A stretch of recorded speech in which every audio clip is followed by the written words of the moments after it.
This is a ManeHustle Media podcast.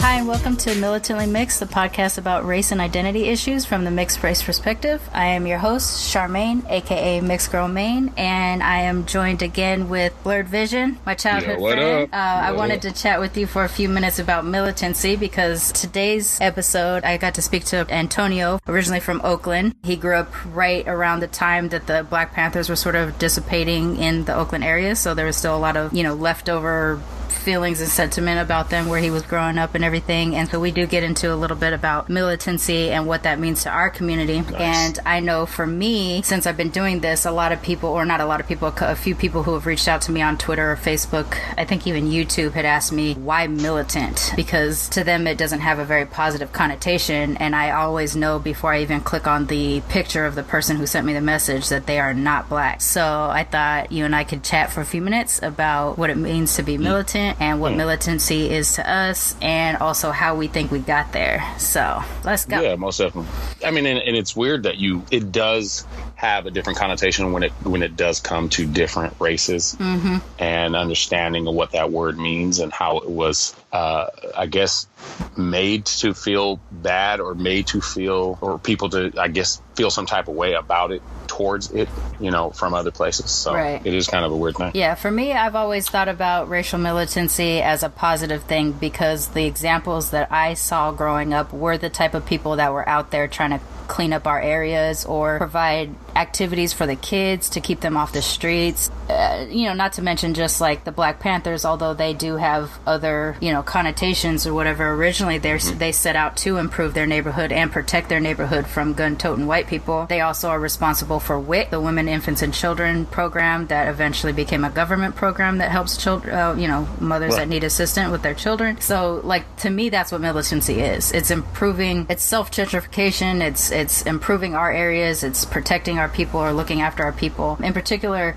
I know that I benefited when I was growing up in Long Beach from, it wasn't a youth center, it was like a community center inside a park near the high school that I ended up going to once I got older. And we would do our summer programs there. And that was kind of keep us active to stay away from the gangs that were very much part of our neighborhood. I was in the insane Crip neighborhood. So that was my first interaction with what I view now as racial militancy, helping improve our neighborhoods and our people. What do you think was your first understanding or early understanding of militancy? I think that growing up, I had the bad connotation kind of thrust upon me in a sense that, just growing up with a lot of white people around, it's mostly looked at as a derogatory word because it has that militaristic, I guess, feeling of, look, they're coming together. They kind of separate it from what their goal is, but just kind of these people are coming together and they're not, and they're not happy about something. And so I think that was mostly what I was given in the first place. But I always felt it was just I'm not taking this bullshit any longer. You know what I'm saying? I'm not going to sugarcoat it in a sense. If I'm going to do something, I'm not going to sugarcoat it. I'm going to just, this is what we're going to do for my people. You know what I'm saying? So that's kind of my first thing, Yeah, that makes sense to me. I do think some of the groups that are sort of considered militant do get a bad rap. I mean, to me, to even think of Black Lives Matter movement as a negative organization doesn't make any kind of sense to me whatsoever. I understand them to be doing what I always believed racial militancy to be doing, be out there to try to raise awareness and improve our situation. And here these women are being called terrorists for what they're out there doing. And it doesn't make any sense to me. I mean, I think we have the right to be upset about what's going on and to speak out about it and protests and gum up the works for the comfort of the majority, which right now is white people. And while it may come off negative, I think the only reason why it comes off negative is because it makes white people uncomfortable or because it gums up the works for white people in general. Right. I feel as though it's a lot of aggressiveness, and they want a person that's gonna do it nicely and in the way that they want it to happen, and organically, they like to say, you know what I mean, like it's just grassroots and but they don't want a person to jump from 1 to 8, 9, 10. You know what I'm saying? Right. Like, look, we don't want to pussyfoot around. We want to get there. Right. And so we're not going to, take it lying down. You know what I mean? I think they attribute the aggressiveness of black people so quickly. Like, it's, here, I mean, we have examples of you got the whole race of people. You don't even need to look outside of it. You have a whole race of people that were carried over on ships against their will, turned into slaves, traded, their families members traded across the country, and with no chance of ever being able to find each other again. You breed them, you match them to, the strongest and best, so that they produce offspring that are the strongest and best. And then slavery ends, and now you animalize them and monsterize them for these things that you made possible, like it wouldn't have happened. And then now when we try to do something peaceful, somehow we are still aggressive. When we try to do something just to raise awareness, somehow we are out there causing problems. We're rioting when we're just standing there walking down a street, in a large group of people with protest signs.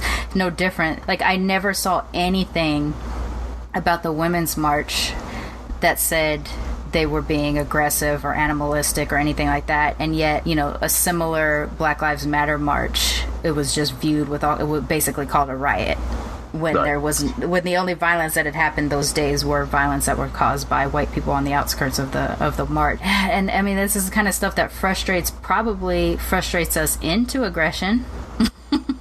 Oh, I get no, most definitely. Right. But we don't start from that place of aggressiveness. And like, for me, my version of militancy is I'm manifesting it through my podcast, right? I'm using my voice to talk about the issues that are bothering me. I'm using my voice to collect mixed race stories, but because I know I'm not the person who can commit to every protest. Like, I can't walk from, I can't go downtown LA every weekend when there's something to protest about. I feel like I want to, but I haven't, and I know that's not really the type of activist that I am. I was there for a couple of them, but not for the bulk of them. I know that I'm not necessarily the kind of person that's going to do a human chain in front of a courthouse or something like that. I know this about me. So how do I manifest my activism or my militancy and still be kind of in keeping with who I am as a person? And I think right now it's my podcast. Like, that's the best way I can do is fight against the stereotypes, or open up,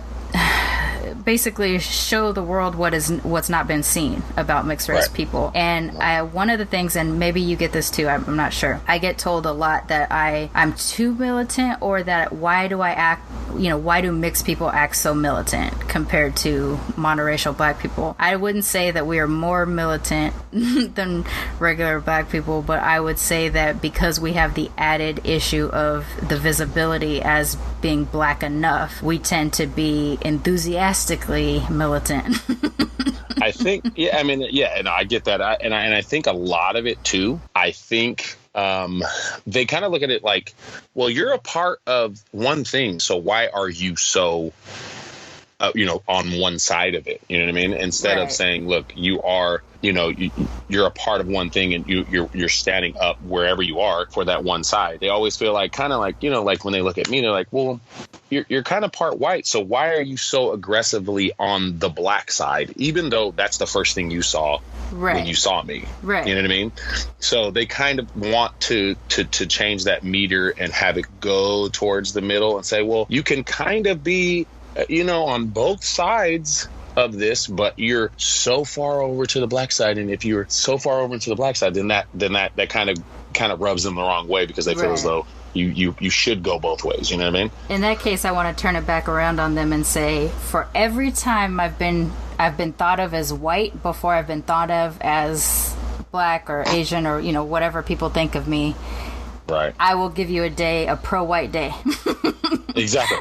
We can do that for you. And since that has never happened to me in the history of my life in 40 years, Right. I don't have a pro-white. But I'm not anti-white either. I mean, I will talk about the negative side of whiteness, and I will expose that, but I'm not sitting here saying like down with whitey, or I hate white people, or we should do to white people what they do to us. But I think that they feel as though that there's an either or. Right. There's not that, with us, we understand that standing up for one side is not counting out another side. They are, those don't have to be mutually exclusive. You know what I mean? Right. You can have both thoughts. Like, I love my white mom. I go to, you know what I'm saying? Or, but I want to stand up for my black folks too. So, I mean, it's one of those things where they feel as though it's an either or, and it's not. Right. That kind of boggles their mind in a sense, because I understand it in a sense that they're only one thing. So they kind of only have that one angle. So they can't really see a person that has that both sides type of thing. Yeah. But how to expect us to even be able to think on their terms? Like, if we are always approached by our otherness, we can't get into a white mentality. We can't get into a white space. Like, right. I can try, like, even you being raised with your white mother present. In my case, both of my parents were half white. So even with any kind of little influence of whiteness in my life, I could never walk around and have their same experience. So I do not feel like I can jump on that side and be like, yeah, I don't think people of color have it though, as bad as they act or anything. I can never vote against my own in that way. Not to say that I agree with every aspect of black politics or people of color politics and things like that. Like, there are going to be some areas in which I don't necessarily, but I just can't go that way. I can't put myself in a mindset where I can understand an entirely white position. You won't. I mean, you won't. I mean, it's just because they wouldn't. It's just like them trying to understand it from our point of view. It's very, very hard for them to do that. Now, some of them can come around, but they still obviously have that white mentality in the way that they had to come to that position. It's going to still be there. So we're never going to be in a sense where we're on one side, or I guess on the opposite side of what we are labeled as, and treated as, because that's the only way that we have been looking at it. You know what I mean? So I guess we're both on the same side in the sense that we can't look at it on that other end. Yeah. We're just trying to make them understand it, and maybe they can come to the middle a little bit, a little bit easier. It is kind of why I want to try to find a white passing mixed race person to talk to. I mean, I've been actively trying to find a white passing mixed race person to talk to. I've gotten in email exchanges with a few that haven't kind of worked out in terms of having an interview with, but I want to try to understand what would it be like to be mixed and white passing and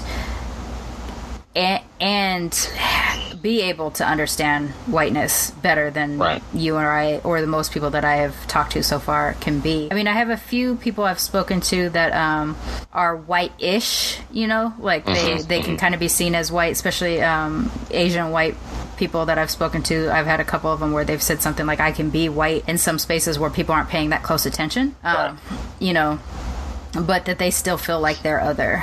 I don't know if that's the same for, say, like a black and white biracial person that is white passing, the opposite experience of you. I wonder if that would be the case, and I'd be curious to see what their militancy would be like if they feel invisible as a black person. Or do they even feel like, because I guess I'm just looking at it in my perspective, is that do they even feel like if they are a person of color but they are passing as white, do they have the feeling of an imposter type thing, or do they have a feeling of, well, they don't know who I really am, and that's, you know what I mean? So are they just, I don't even see it that way. Yeah, that would be really interesting. I definitely kind of keep that in my mind if I do get to find somebody. So hopefully, if anybody is listening who is a biracial or mixed race person who is white passing, please hit us up because we want to hear your stories too. For the most part, the people who have reached out have been some form of black mix. I've only spoken to,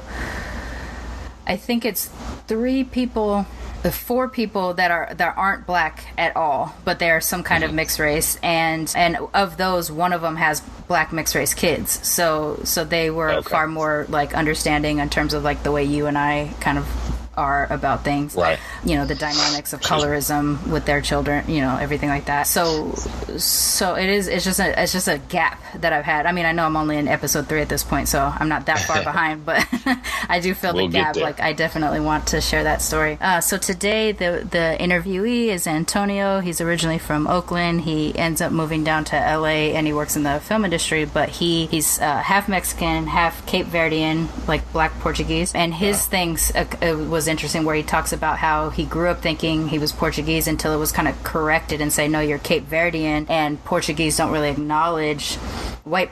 really acknowledge Cape Verde as a place, you know, as a place of Portuguese heritage, because they're dark skinned, because they're black. And so he has an experience of being sort of like this black Mexican kid who I see, when I look at him, I see a black person, but I can tell that he's mixed, in the same way that like I look at you and I see a black person that I can tell is mixed. And but it's really about like whoever sees him and sort of where they're coming from, if they see him as Mexican or if they see him as black, which I think is really interesting. But it played into sort of his militancy too. Plus he grew up in Oakland when, you know, the Black Panthers are sort of winding down, or the leftover of what they had done for the community had sort of like filtered out.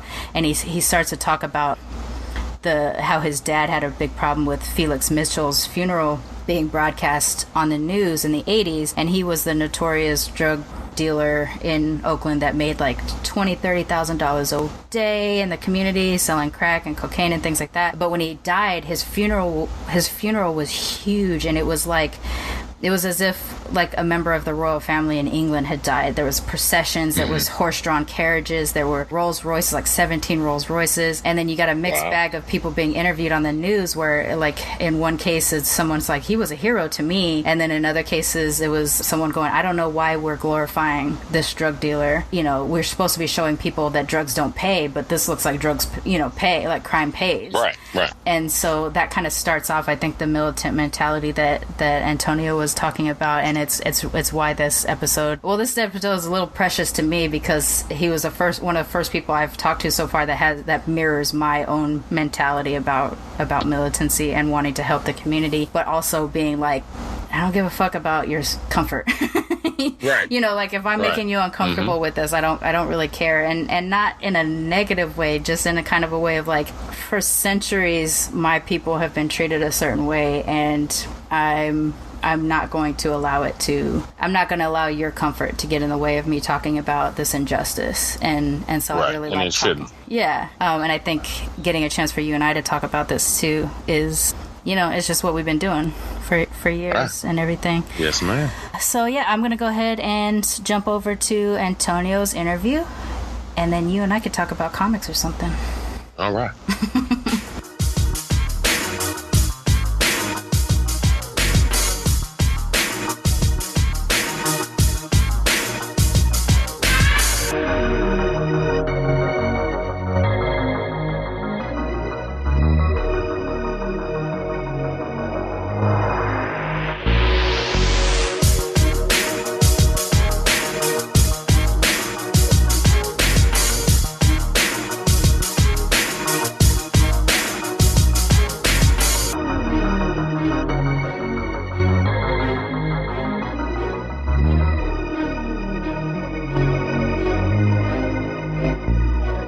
So I'm really excited to get a chance to talk to you again. I know we've had our kind of preliminary discussion, but I think when I first saw you contact me, I was really excited with you because you pretty much checked all my personal boxes.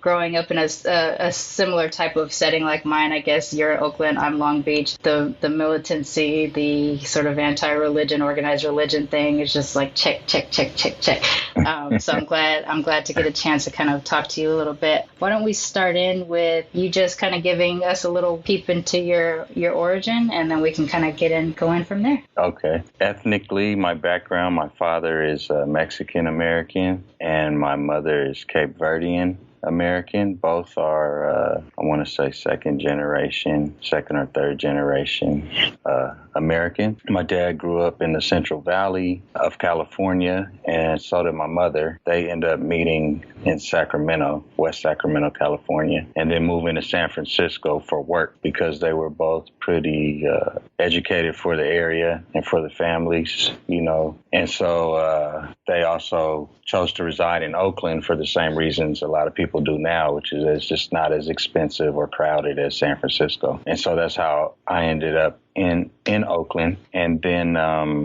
more specifically, I grew up, it's interesting. I grew up in a white neighborhood because of where they bought their house, but with black people because of where they put me in school. And were you bused? No, I wasn't bused. They went to the Oakland public schools are pretty bad. And so they put me in private school. Oh, okay. So the private school that I went to was predominantly African American, some Latinos, very few white Americans. But yeah, so I got a pretty good cross-cultural mix. Because they bought a house right off the Piedmont border, which Piedmont is one of the highest tax brackets in the state. So like their public school is great, but you can't go there unless you live in Piedmont. So, but similarly to kind of how you and I look on things, my parents didn't want to live in Piedmont. So they bought a house right on the Oakland side of the border in this really like affluent neighborhood, and then raised me with the same demographic or in the same class that I would have lived in if we stayed in the neighborhood that I was, born and raised until I was about 6. So that's a little bit about my geographical background, a little bit about my ethnic background.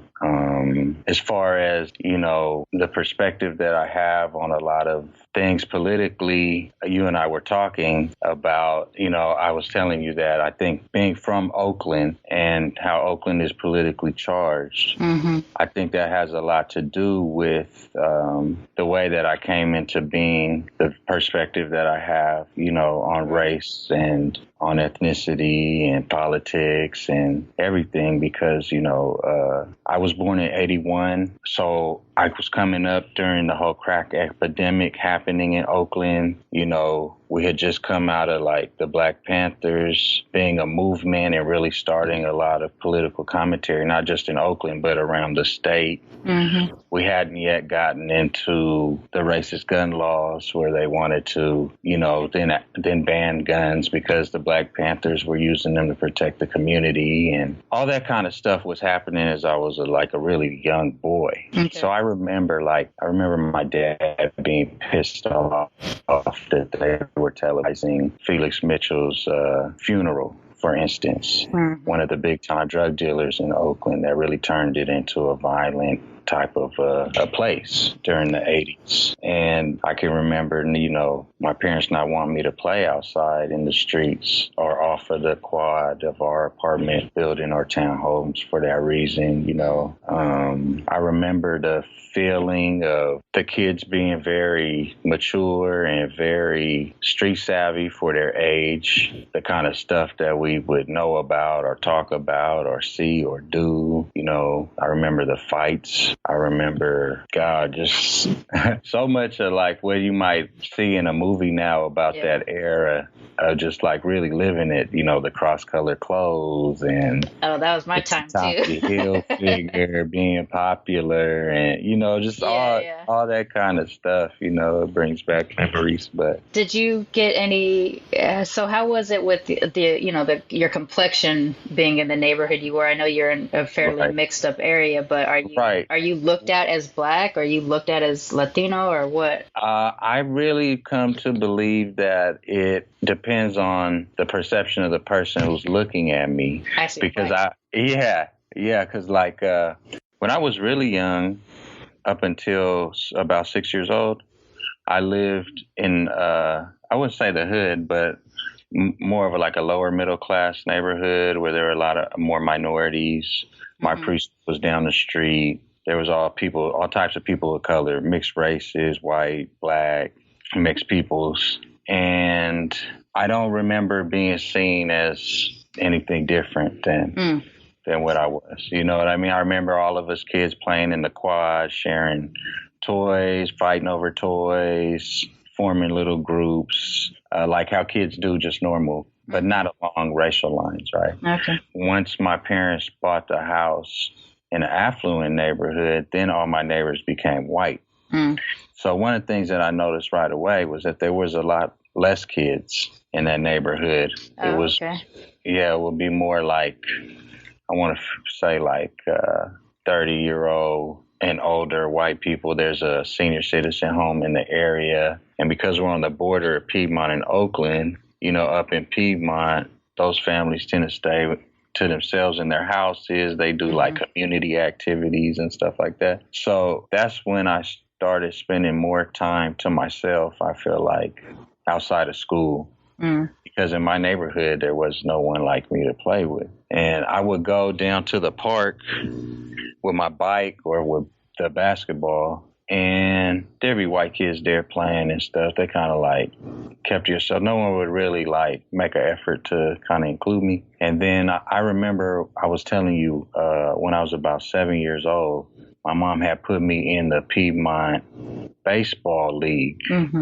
They had a good baseball league, and we lived right at the, like, if Piedmont's at the top of the hill, we live at the bottom of the hill in Oakland. So I played from when I was, I think, 6 to 7, from first to second grade. And then in the second grade, one of those families reported me for not living in Piedmont. Oh, of course. And they kicked me out of the baseball league for that. I swear to God. So after that, I was like, fuck Piedmont. So they didn't finish the season. But during that season and a half, that was when I had my first racist incident with the little white boy. And so I had won the spot. I think it was first base. I had won first base, and I was a power hitter. So I was like third or cleanup batter. And he wanted that first base spot. So when they announced that I got it, he called me a stupid Mexican, right? So like a knee-jerk reaction, like I go to hit him, and like I'm cocking back to sock him, and my mom, she grabbed my arm. How'd she get to you that fast? Because she knew what I was going to do. And she grabbed me, and, you know, and she pulled me away from him. And she told me, you know, she was like, it's not his fault. He learns that from his parents. Right. From his parents. And then I looked, you know, to see what his parents are doing. Because here's my mom reprimanding me, right? And his parents aren't saying anything to him. Right. Oh, you know what I mean? And so that was my first incident with racism, where like I was the target of it. I'm sure I probably was not noticing it all around me at the time, but. So you think you were about 7 or 8 years old when that? I was about 7. No, I know I was about 7, because when I was 8 is when I started basketball. My school, and It's about the same time for me too. I was like 3rd, maybe 4th grade, and there was a little girl I used to hang out with all the time, and we had an assignment. We were supposed to bring photos of our parents to school. We were supposed to draw them. And I had this picture of I didn't have a picture of my mom and dad together, but I had 2 separate pictures. And so the little girl goes, "Why is your dad brown?" And I was like, "I don't know, he's just brown." And so she's like, "That's weird." And I'm like, "I don't think so." And then she went home, and the next day she told me she couldn't hang out with me anymore because my dad was a nigger. Oh my God. And I didn't know the word. I didn't know it yet. That was my first hearing of it. So I go home to my half white, half Japanese mom, and I'm like, you know, I forget her name, maybe Sarah, Jennifer, or something like that. It was like a little blonde girl. So I was like, you know, little blonde girl said she can't hang out with me because my dad's a nigger. What's a nigger? And my mom, she's 5 foot, half an inch, and angry as fuck. And so she goes to the school ready to fight their parents. And, like, she explains to me that it's a racially charged, you know, thing and all that kind of stuff. But she's ready to fuck up these people's life. And the principal of my school knew my mom because he was her 6th grade teacher, and he was like, "Oh, okay, here we go," like, and had to kind of make sure that didn't go down. But that was my understanding. Oh, it is different that my dad is brown and my mom is white looking or whatever. So I figured it out then, but it still took a minute for me to really get Yeah, what it's was kind of weird. hard when you're a kid to.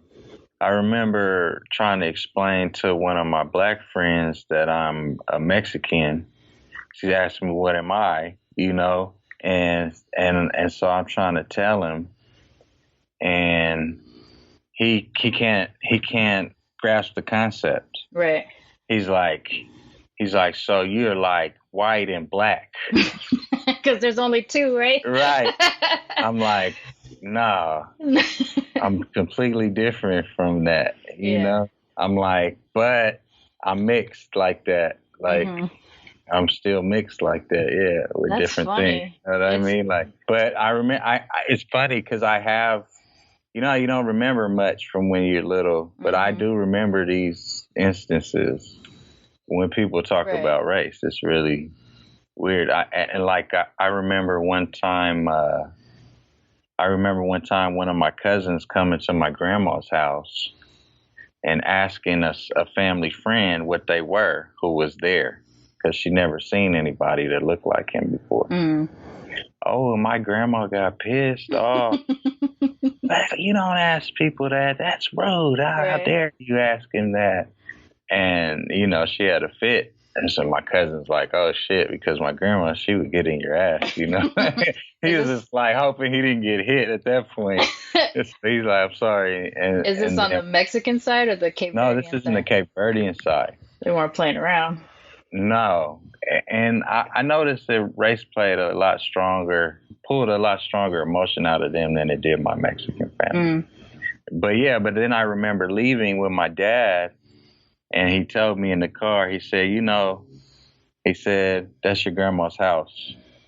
So I don't say anything. He said, but it's okay for your cousin to be curious about what somebody's ethnicity is. Nothing wrong with that, you know.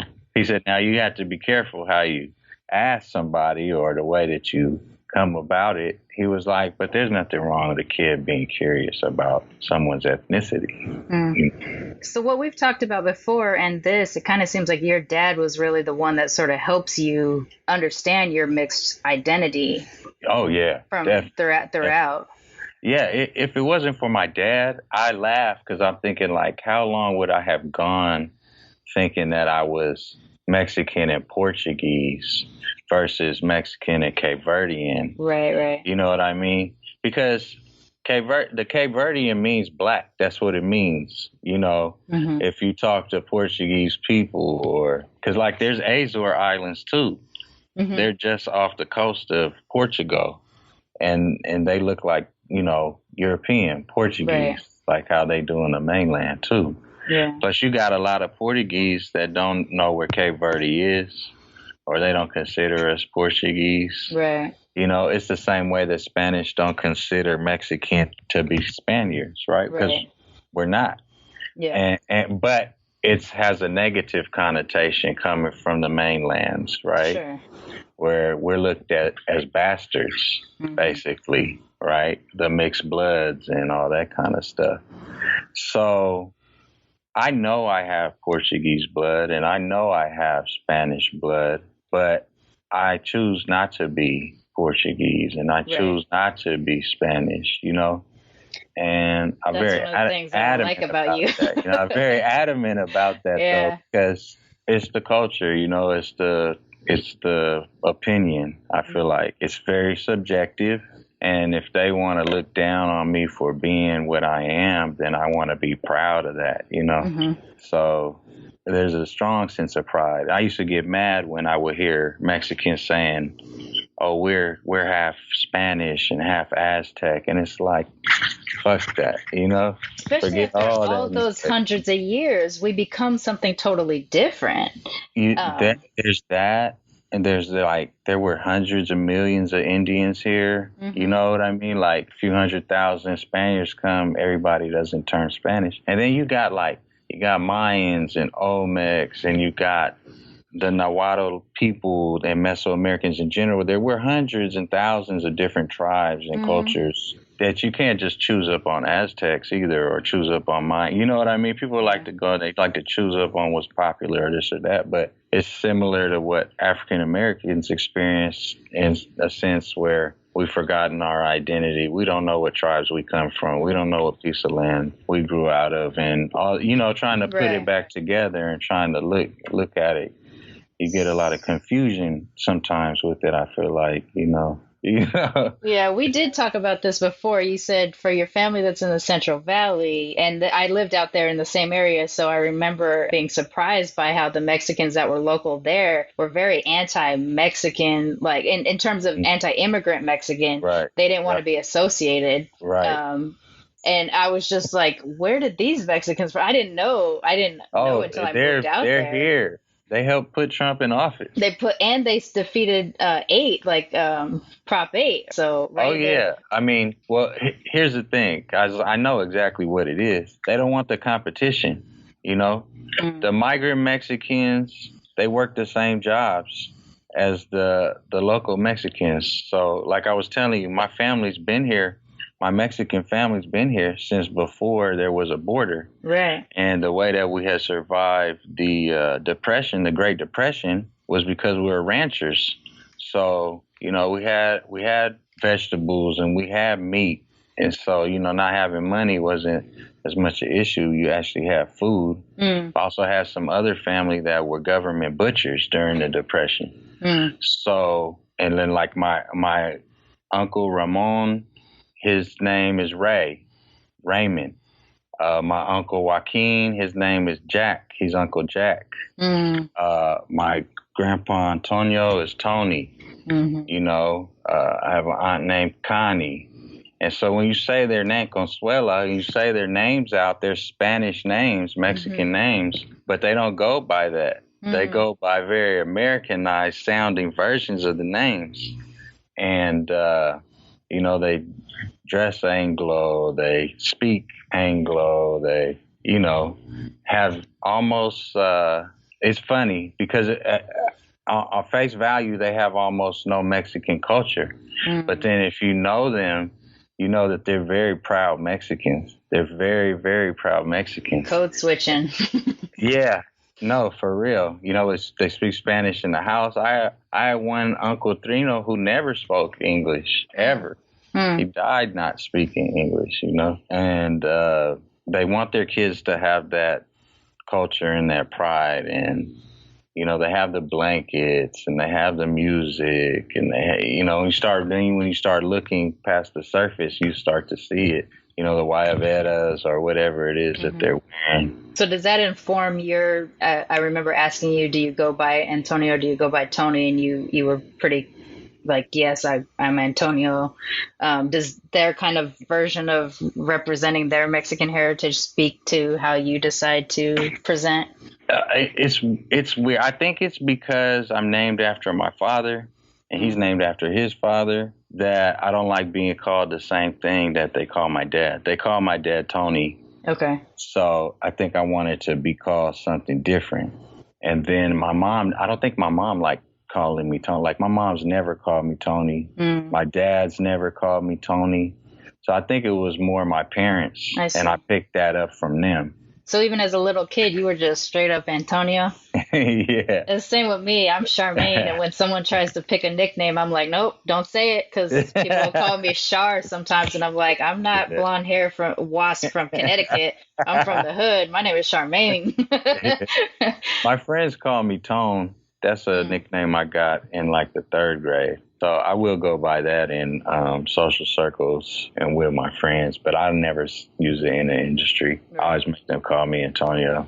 I like it. I like when so that's one thing that I really like about you is a couple things that you've said. It's like you seem to me very grounded in your mixed identity in similar way that I feel. Like I definitely had my crisis times when I wasn't black enough. Like I feel black even though you see how yellow I am and everything. I was raised black. My name is Sharmane Latrice. Like everything about me to me says that I'm black, but when other people see me, they don't necessarily see it. So I went through my crisis, but now I'm grounded in it. And it's like, look, I'm black, I'm mixed black, I'm black Asian, whatever, but black is always the top for me, and I'm comfortable in it. But you said something that was like, look, I'm not going to deny any part of it. And I'm like choosing to say you're Cape Verdean versus Portuguese, like making sure you will identify that my blackness is here, and you will identify that my Mexican heritage is old Mexican heritage, not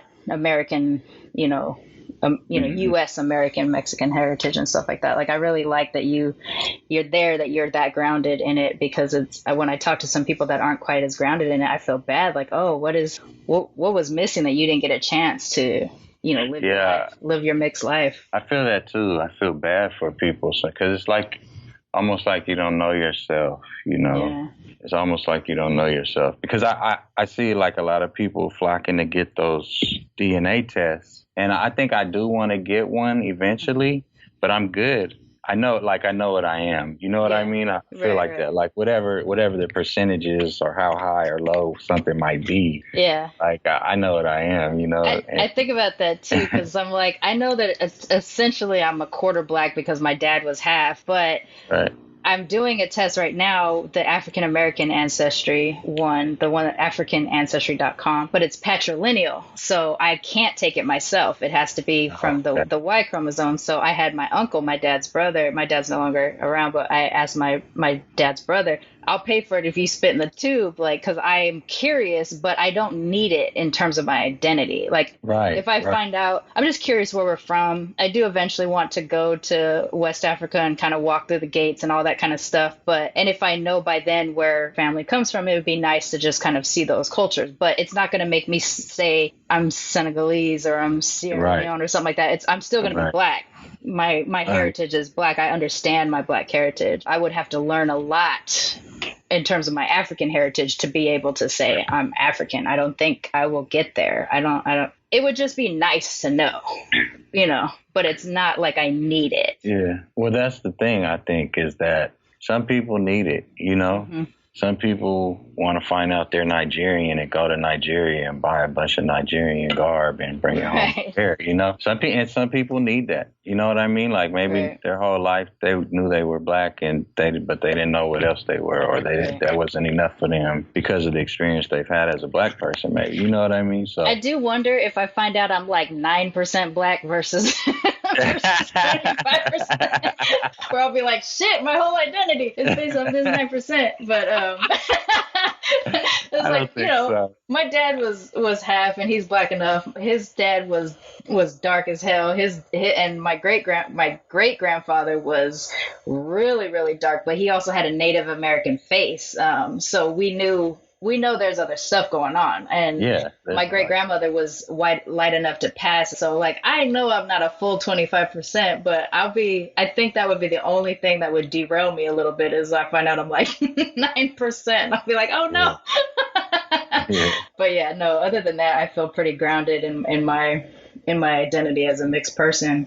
But and I think you and I both share this in terms of where we grew up and the political climates that we grew up in, kind of speak to our militancy a little bit. And then maybe even, I don't know if this is the case for you, but for me, it's the denial of my blackness because of my skin tone tends to add to that. Like if a white person, I'm essentially half white, but a white person's never going to be like, oh, you're family.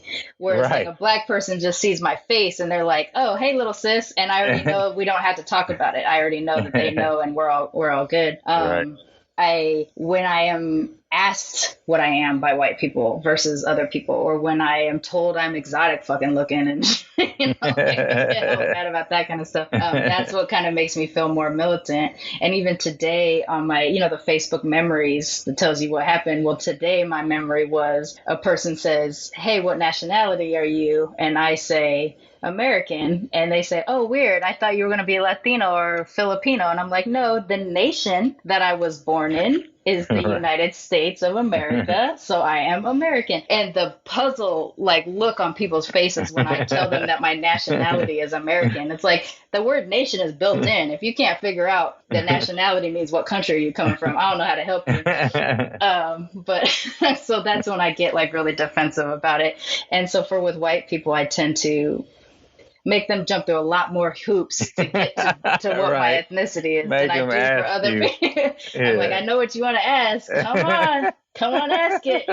You're white and entitled. Let's do it. So I feel like I make white people jump through more hoops, even though I'm essentially half white. I've never felt white. I don't know my white family. I knew my British grandmother growing up, but there's even a different kind of white than the white I have to be faced with on a regular basis. So. Right. But like that's all what plays into the militancy. And then you and I both share also the religion thing and how we feel that it's hurting our cultures. In your case, Christianity and Catholicism's impact on the Latino community. For me, I have a problem with I get really upset with Black Christians because I'm like, you do know that this was a system of control that they used during slavery to keep us in check. And now you're sitting there praising white Jesus like crazy. And Black Christians don't like to be told that it was a tool, a system of control for slavery. No, so not at all. Like we can jump into that a little bit about like your experience growing up and what kind of spoke to you not wanting to. Yeah, I mean, when we spoke about the heaviness of the idea of sin, you know, at such a young age. And I think that ultimately is probably what started, you know, if there was like a eye hole that opened the floodgate on my thinking in this way. It's probably the experience I had with religion as a child and being like a pretty good kid, constantly in fear of God for the stupidest reasons, you know, everything from telling white lies to like not doing my homework on time and shit like, you know what I mean? Just stuff like that. I'm so glad I met you. So silly. It's the silliest stuff that now you know, looking back on it, you're like, number one, that was stupid, right? To be thinking that way. But number two, like, why would we put that on children, on their psyche? You know, why would we impress such a heavy... The only thing that I can think is that people forget what it's like to be a kid, or they mean to do it. They do it on purpose. You know what I mean? Which is what I think is fucked up about the church, because I think the church knows exactly what they're doing when they're doing like all of that stuff. Though. It's abusive in general. Right. There's still people our age who think that way about stuff. Almost every minute of the day, they think God is looking over their shoulder. You know what I mean? And I can be a dick about it too, because when someone's like, "You believe in God?" I'm like, "No, I'm 40. I grew out of that shit." Right. You still believe in Santa? You know. But yeah, I mean, to the point where I've actually wondered if I'm gonna let my wife teach the kids about Santa Claus and stuff. You know what I mean? Because I think it reinforces this notion about some sky daddy, you know, that knows what you're doing when nobody else. You call them sky daddy. I do too. I have a buddy that calls him sky daddy. I can't remember how. I don't know why I asked him. I asked him if he believed in God, because some about him told me that he didn't. And he looked at me. He was like, "Let me tell you something, Antonio." He was like, "My daddy told me that it ain't no sky daddy in the sky looking down on me, looking at for what I'm doing. It's just me and these bills we got to pay." He's like, "We got to go to work. Get the money." I was like, "Okay." That's so funny. But it's funny because, you know, it's something that people don't talk about for good reason. And that reason is that everybody who really does believe in all of that stuff will find it so devastating to hear you talking about that, about their God, you know. They don't want to find out it's wrong. I had one conversation with a lady, and it was the most circular conversation about religion I've ever had, because she was like, you know, blah blah blah blah blah, Jesus, I'll pray for you something, and I'm like, "Oh, don't waste a prayer on me. I'm an atheist. It's not going to do anything." And she was like, "Well, no, what turned you away from Jesus?" And I was like, "Yeah, no, I'm an atheist. I always was an atheist." And it's like I mean, I was raised in a church, but I did not believe in God from day one. Right. And she's like, oh, well, what turned you away from Jesus? I'm like, nothing turned me away from Jesus. I was born an atheist just like you were, because atheist means a lack of belief in God. You did not believe until you were indoctrinated. I said, so I've never believed in him, so there's no point in turning away. And she's like, yeah, but what stopped you believing in Jesus? It's like, no, I never did. So like nothing stopped me. And then she goes, okay, but like when you didn't think God existed anymore, it's like, I don't know how to talk to you. This is a weird repeated thing. Because she couldn't understand. There's no way for her to. Yeah. And it just drives me nuts. In my case, and it's not like some of it didn't get in there. Like I definitely had some problems with, as I'm say maybe 12 or 13, we're at this church and everybody's, it was a non-denominational, so they were tongue speakers. So everybody's out there speaking tongues, and then someone would translate the tongues at some point. And so, oh gosh, so it'd be like, you hear like la la la la la la la la going on, and then someone's just like, and then the Lord said, and they just start talking off their ass, and all these people are filled with the fucking Holy Spirit, and I'm like, what is wrong with me that I am the only person in this room not affected and not touched? So while I'm thinking I'm totally right in believing that there is no Christian God, I'm still sitting here confused as to what might be wrong with me. And my dad would send me up, because my dad was one of those, like, he was a drug dealer when I was a kid. He was abusive most of our lives. Then he becomes a born again and gets even 10 times more abusive as a born again than he ever was. Like, I'll go for drug dealer daddy over abusive Christian daddy anyway. And he would send me up to go get saved all the time. Mm-hmm. Like, because he knew it didn't take. So he's forcing me into a position to lie all the time about whether or not I believe in this, blue-eyed, blonde-haired Jesus. And then eventually he sends me up to go get the Holy Spirit. So I got to go accept the Holy Spirit now. And if I don't speak in tongues, I'm gonna get the shit kicked out of me. So here's what I did, right? Like, I mean, I'm much better now. I went to therapy. I'm done with it. But at the time, it was pretty traumatic. So here I am trying to figure out, like, what the fuck tongues am I gonna speak if I'm not touched by this Holy Spirit? So what I ended up doing was, do you remember JJ Fad, Supersonic? So at the end, she goes, the summa-luma, duma-luma, sima-luma, duma-luma, yeah. I just said that shit over and over again. And I should have known better than doing that shit in a black church, because someone was going to pick it up at some point. And I definitely got some eye contact on occasion, like, I know what you're up to. What the fuck am I going to do? I don't have the Holy Spirit. I can't be sitting here. And then I feel so, like, justified later on when they slow down a video of, like, Pat Robinson saying, see my bow tie, tie my bow tie. Like, they were trying to figure out what he was saying. So his tongues was like, see my bow tie, tie my bow tie. And he just kept saying it over and over again. I'm like, see, everybody does that shit. So, yeah, like, I mean, I definitely had my anger for a long time, but just sitting there trying to figure out what is wrong with me, what's broken in me that all these people believe this thing, never even occurred to me that they're just under the same amount of pressure I am.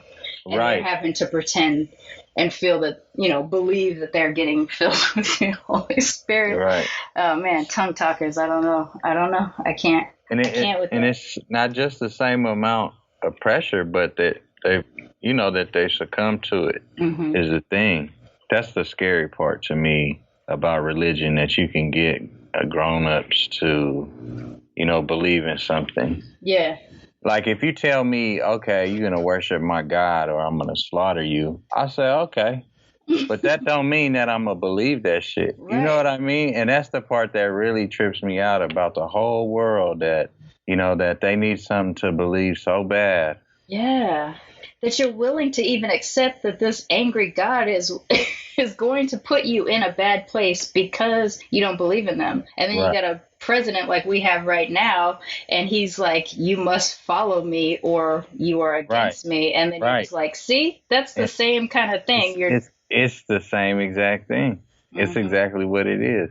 He's got no evidence. He's got no proof. Can't be disproven. You know what I mean? It's just like, it's an amazing system of control. It's a brilliant system of control. It sucks, especially because considering like how strong Catholicism is in the Latin world and how strong like Southern Baptist type stuff is for Black folks, or even Islam, things like that. And you're just sitting there thinking like, you've been delivered this information from a white world, and you've taken the fall and run with it. It's like, how do you say? it's like the tenderizer to the oppression, you know. They want you to be forgiving. They want you to be docile. They want you to be loving. They want you to be compassionate, caring, no matter what. And that's the part that trips me. It's not just to be that way. I feel that most human beings are that way on their own.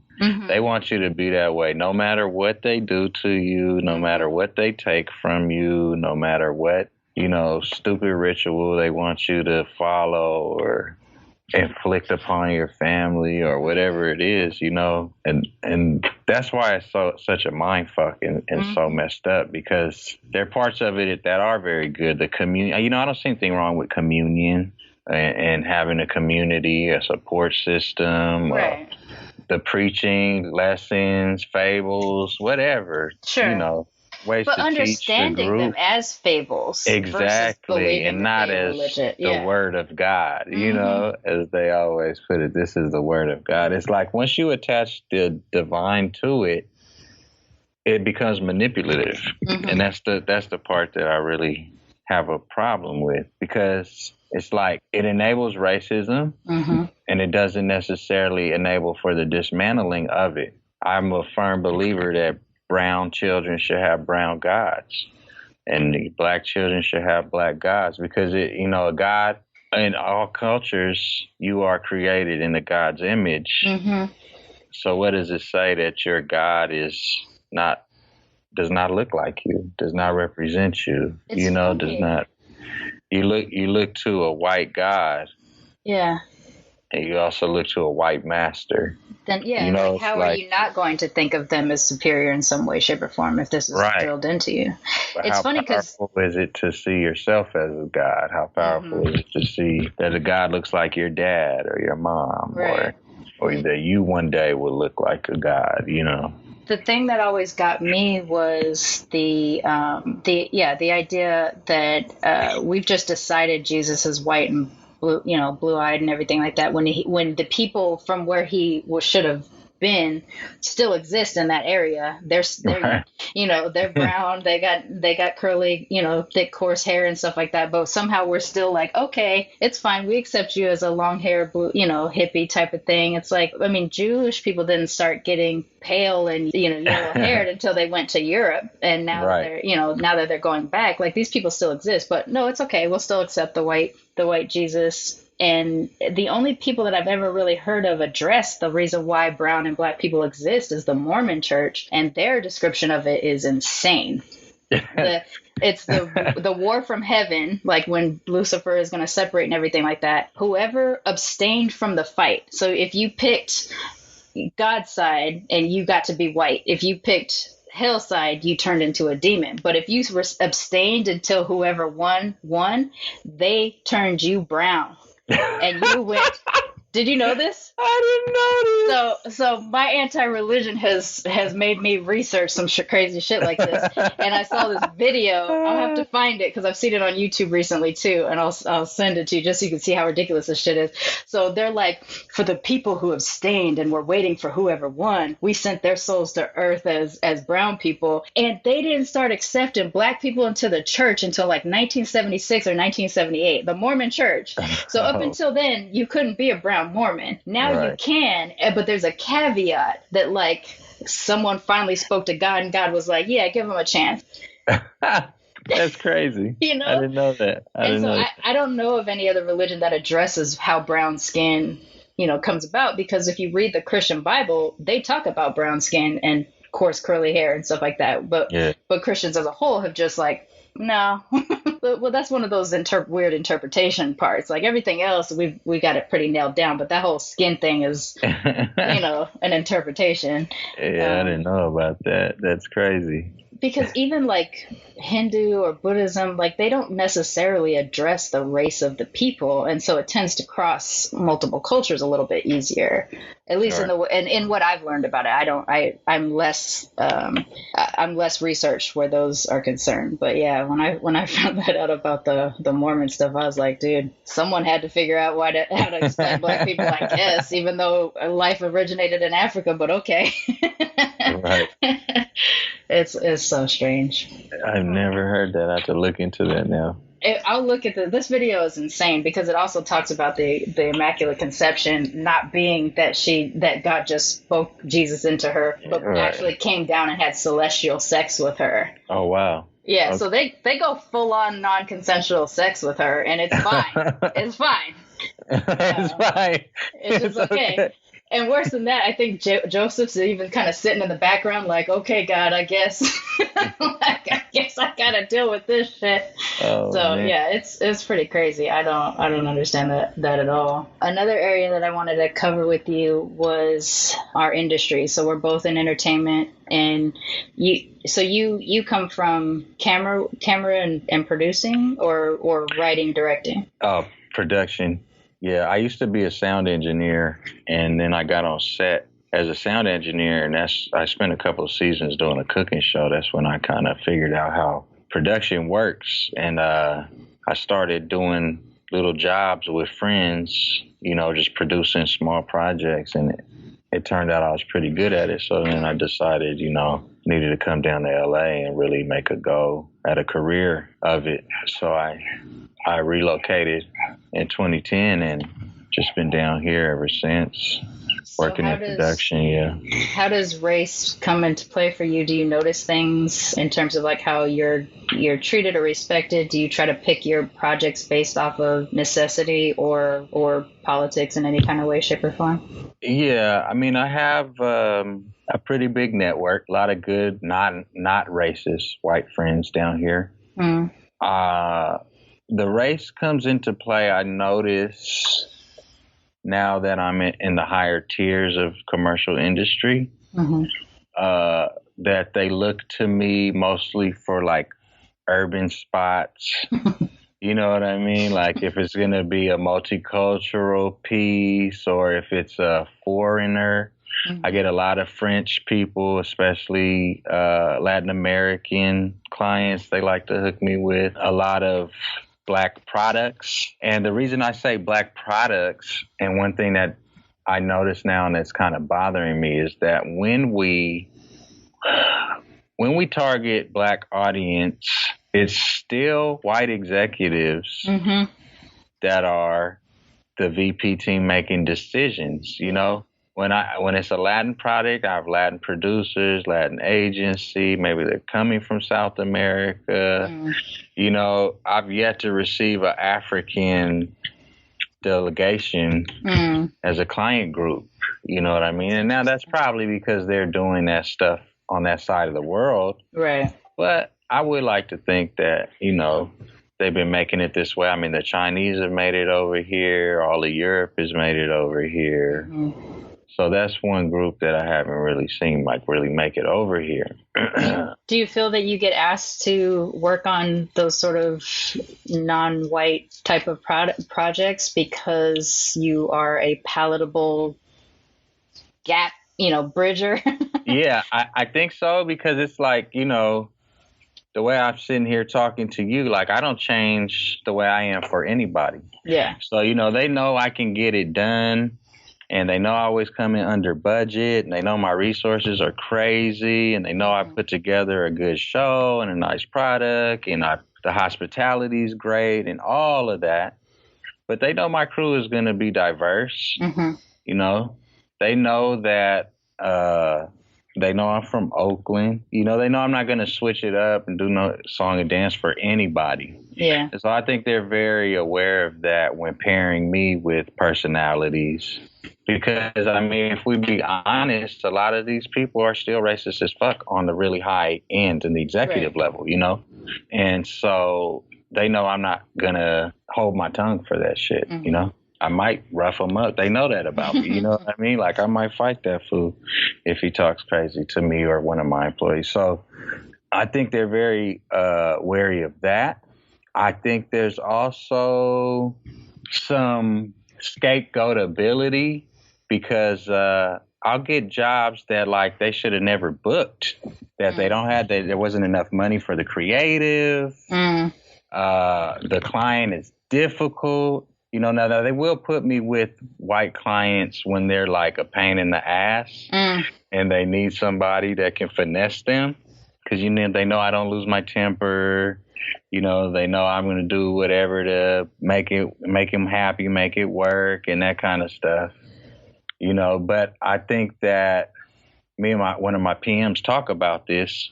It would be easy for them to just write me off if it didn't work out. Just be like, oh yeah, they fucked up or whatever. Or they won't be back here. We give them a chance, and they always that kind of shit. You know what I mean? Because I have companies like that I'm a fixer. I mean, people call me when they're like, fuck, who can do this job, And I laugh sometimes because it's like, man, I want a cakewalk job. Right? You know what I mean? Why can't I do that? But at the same time, it's one of the ways that I made a position for myself because I can handle anything, I have a internal conflict about that because there's times like I'm a hard worker when I've been on sets and stuff like that. I've busted my ass. And when I've had even either a younger or a Caucasian, coordinator or something like that ahead of me, and I'm like, especially if they mistreat me or if they try to blame something on me, I'll be like, that's dumb because you do know that you can get attention by just using me to do what I do well. But here you are calling me out off a mistake you made, and you actually made it a little bit worse for yourself.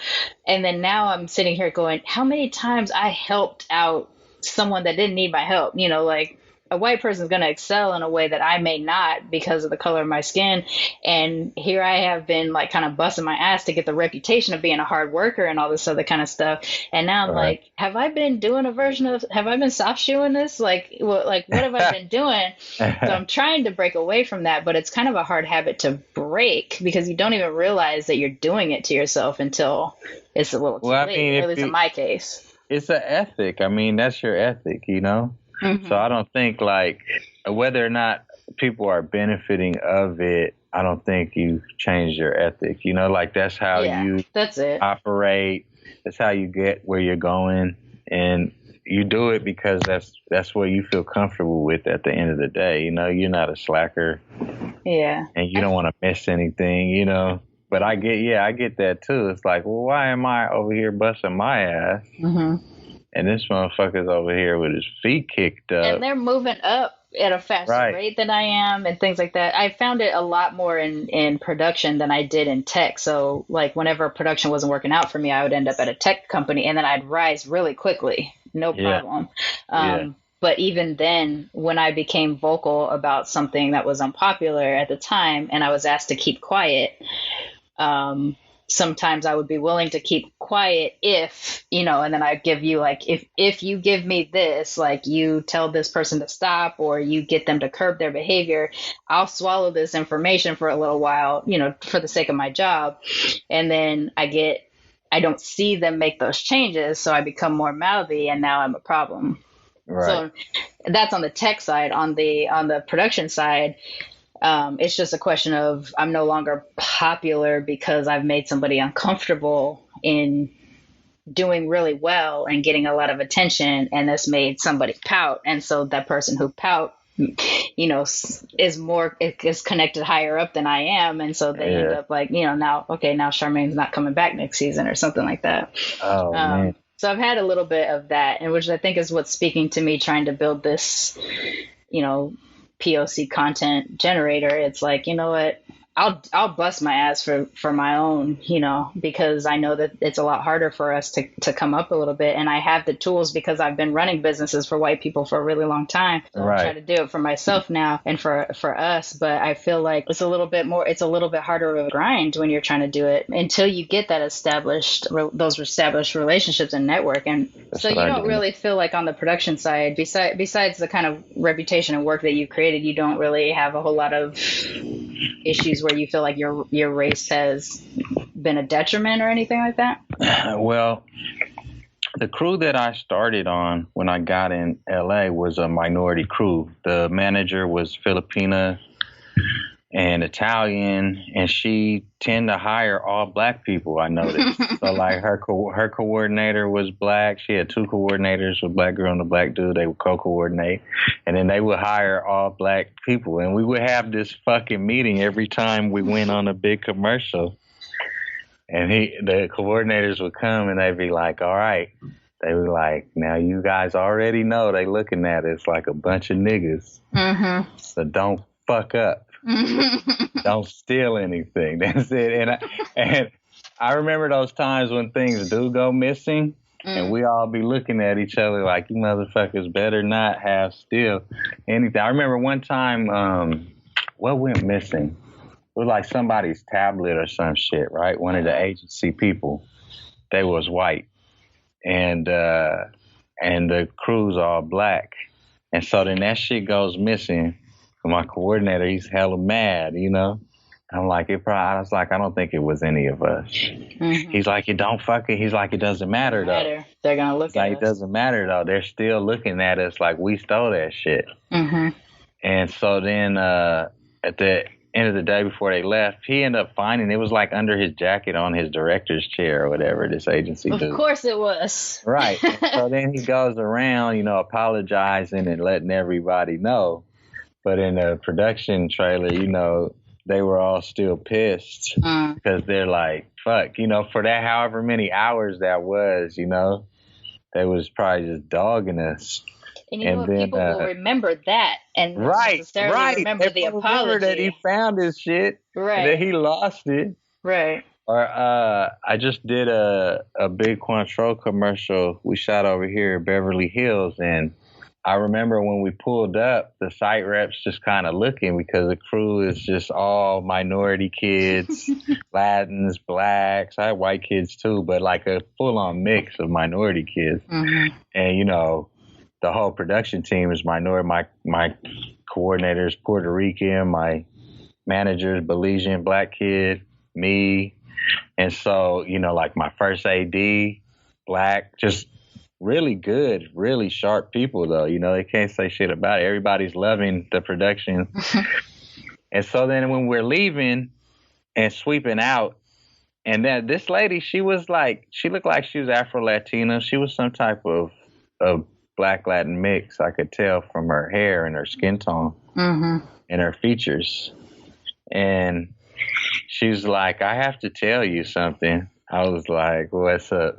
She's like, I really was worried when y'all first came in here today. She was like, I hate to say it. She was like, when I seen all these black people coming in production. Like, oh no. And I was thinking, this is going to be a shit show. Oh no. Like, you shut me down. She shut me up. She's like, this was the best crew. She's like, I'm not shitting you. She's like, this is the best crew that we've had up here ever. And she's like, you guys were completely respectful. Nothing is broken. You cleaned everything, put it back together on time, and da da da da. She's like, I just really wanted to commend you and tell you and admit to you what I was thinking when y'all came up in here. And I was laughing because, you know, we know that. We know that's what they think. But that's like, I want to do is come through and just completely change your perception of these young people, you know. So, and then now I have experienced the opposite too with, you know, like I've been in an office PAing, and I was in a Swedish office one time. This place, I won't say their name on the podcast, but they're out of Venice, right? This company, they're run by Swedes. And so I'm in their office PAing. I'm just like tearing apart time cards or something. And I hear one of the VPs, you know, he's cussing, he's mad or whatever, and he gets off the phone, and they're like, what's wrong? And he's like, the fucking editor. He's like, the fucking Mexican, right? I turned around and I looked at him, and everybody could hear a pin drop. They're all looking at me like, oh, shit, you know? And he's like, I'm sorry, man. He's like, I didn't mean it like that. He's like, this fucking guy. He's like going nuts, you know? So why didn't you say this fucking guy? Why was Mexican on your mind? Right. But, you know, and so, and it was like, we were working for them, but that wasn't my boss, you know? Like, I was there with my coordinator, my my manager, who were both white, but they're not racist, you know. And they're like, we're so sorry. They're like, he's a fucking asshole, you know. I was like, you can imagine, it's not my first rodeo with this kind of shit. You know what I'm saying? I'm not clutching my pearls. I'm okay. I get it. I just wanted to see what he was going to say once I looked at him, you know. He apologized. So there was another time I remember same thing. I was office PAing, and the lady who hired me, her last name was Jewish because she married a Jewish guy, but she was a Mexican. And I knew it, but a lot of people couldn't tell because she speaks Anglo and she's light skinned and she has Anglo features, more European features, but her mom is from Mexico. And I could tell when I had met her and when I was talking to her, she sounded like my aunt. And her first name, right? So her first name is Spanish, but white people don't know that. It's one of those names that white people don't know is a Spanish name because they pronounce it however they pronounce it, right? I don't want to say her name, so I'm trying to dance around this. But anyway, so we're sitting there, me and this white girl, on the other side of a bay from our coordinator and the PM. And the Mexican girl's the coordinator that hired us, right? And so all of a sudden, Mexico, it came up on the TV or something. Somehow Mexico comes up. And so then the white lady starts in, the PM, and she's like, oh my God.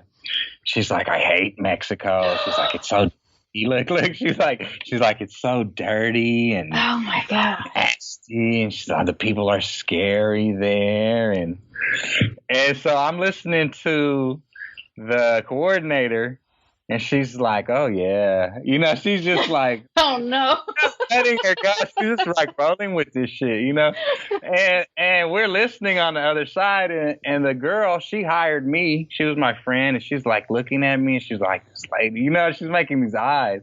I'm like, yeah, no, it's crazy, right? But I just like listening because I wanted to see how this plays out.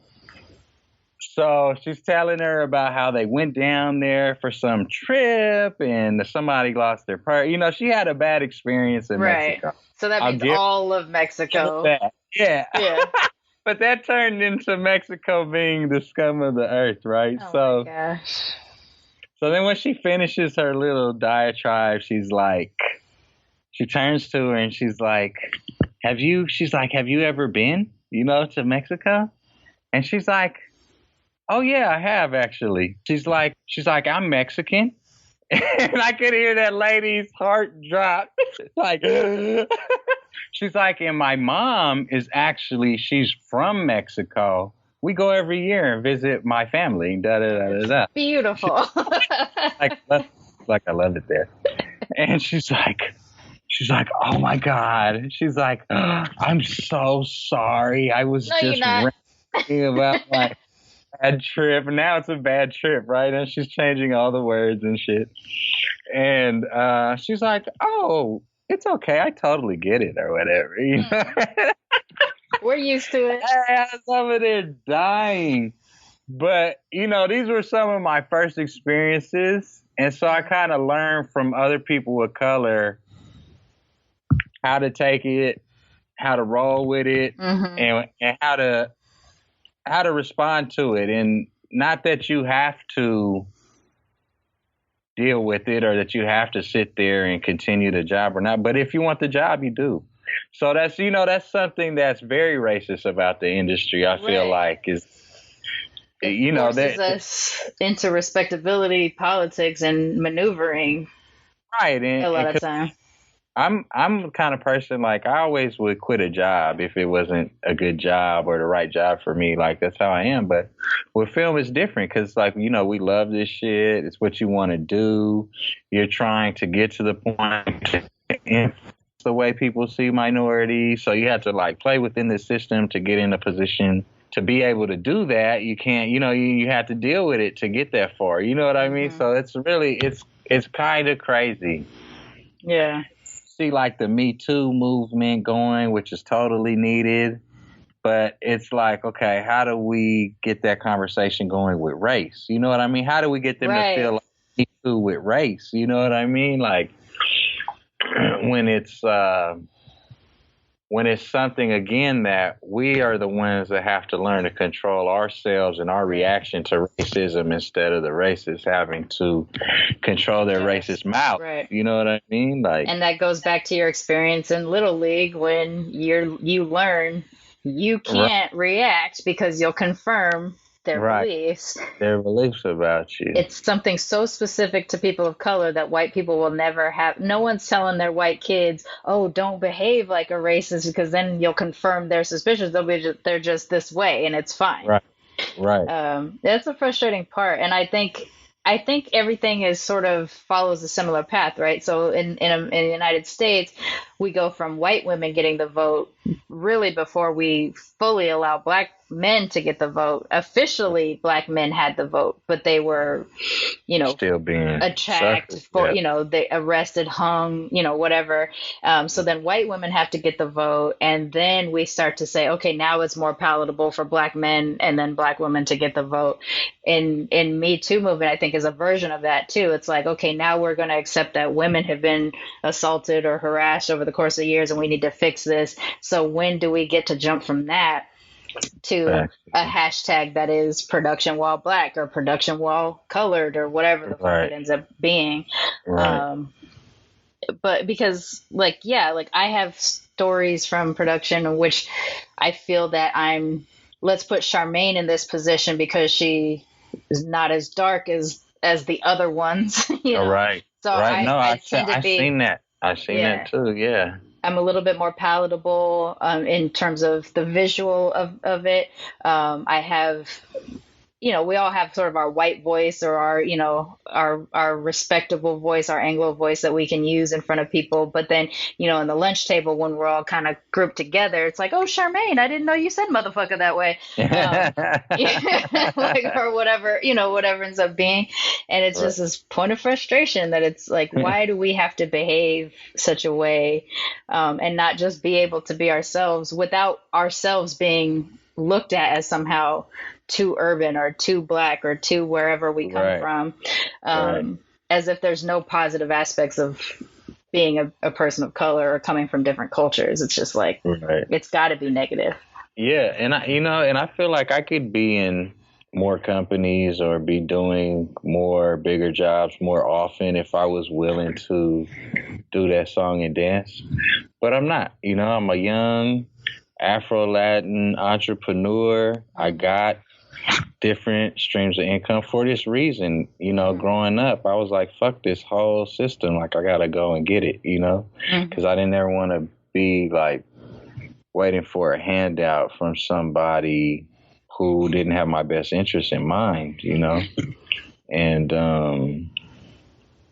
it plays to it now because sometimes, I think like that, like, well, maybe I should play ball a little more. Maybe I should, but then at the end of the day, I'm like, what? I'm all right. I'm paying my bills. I'm saving money. I have my own time, like, fuck that shit. Like, this is like my American dream, to be able to do and say what I want. And here I'm making money for the people that hire me, that, respect me as a filmmaker. They don't worry about that side of things. And so to them be the benefits, You said that you always come in under budget and things like that. You have that reputation, but do you feel that you are paid your worth in terms of your skills, or do you feel that it could probably be better because I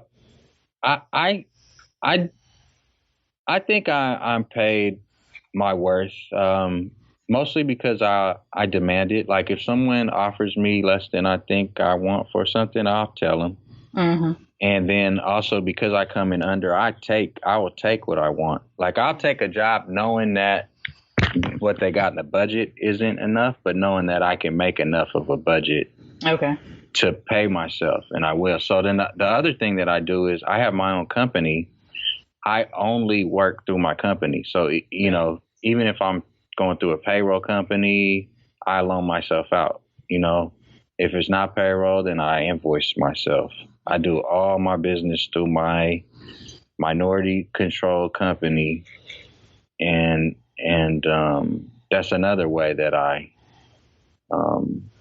stick it to the man, like I get all the money, and then I pay my taxes after I write off what I need to write off and stuff like that, which is something that I try to teach other young people doing this, how to maximize their self, and their businesses and their self-worth to get the most out of it. But yeah, that's something that I often do, because and I will get the bigger companies that will try to pay me cut rate, but it's the same thing. I'll do the same thing. Mm-hmm. I'll say, okay, I can do that, but I can't do all of this for that. But if it's cool with you, I'll make up the difference in the budget, and I'll just pay myself with the underage. Mm-hmm. They don't ever care. Yeah. So that's usually what I do. That between that or taking the job through my company, I'm able to not have to deal with the politics of certain places that I don't want to be. Because I've seen it, and have been able to navigate myself away from that. Yeah. Right. So it's like, I'm not working 350 days out the year as a top tier commercial producer, but at the same time, because I'm allowed to do other things with my time. I've seen guys like that, and they just go job to job, spending all their time making money, which isn't the life that I'm looking to have. I want to grow businesses, help friends grow their businesses, help my wife grow her business, to have time for myself, and it's not all about work, so that's cool. I think that's right. And hopefully you're inspiration too to the younger people that are coming up under you and seeing that you're able to do this, and not only just seeing that you're doing it, but believing that translates into, I can do this. People of color can do this. You don't have to have a white manager or something like that. Right. No, definitely. I mean, I'm always trying to the ones who are receptive. Everybody isn't ready or can see. There's certain things you have to know before you can be open to anything else. But for the ones that are open and that want more for themselves out of life, definitely. Yeah. I reach out to them in my family, through friends. People will refer people to me. I have a friend that puts on an event called Filmmakers Link Up every couple months for people of color in the industry. I go and I speak at those events and network with people, try to help them figure out how to navigate the industry, how to get in, good habits, just how to be the best they could be at whatever they're doing. Mm-hmm. And we also share resources and whatnot to try to make a space where you can create, even though you may not have the money that you should have. Mm-hmm. But because all these people who have these different talents in different areas and different resources, that you can get your stuff together, Yeah. So that's good. I think being militant lends itself to being involved in community activity and trying to help other people. I don't really think you could be militant and not want to help other people. I think it really comes from a place of wanting to be able to help. Yeah. For self-help, wanting to be able to help yourselves and to help your own, So. And just dealing with the frustration of feeling like all this makes sense to take care of your people and to lift everything. If we all lift up together, then everybody's up, not just grabbing for yourself necessarily. And being I think that is the reason why we do get to that place. I would be just as happy knowing that some contribution I did for somebody else helped them get to a happy place as I would be if I managed to get to that spot myself. Exactly. I think that's right. And I think that is a good place for us to wrap up too. All right, Cool. All right, Talk thank to you later. I appreciate Bye. it.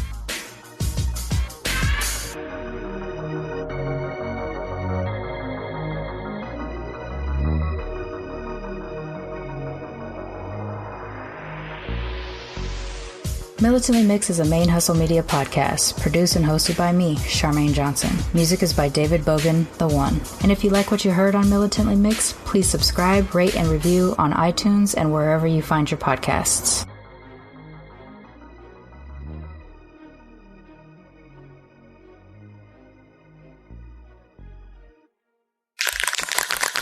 ManeHustle Media. Turn your side hustle into your main hustle.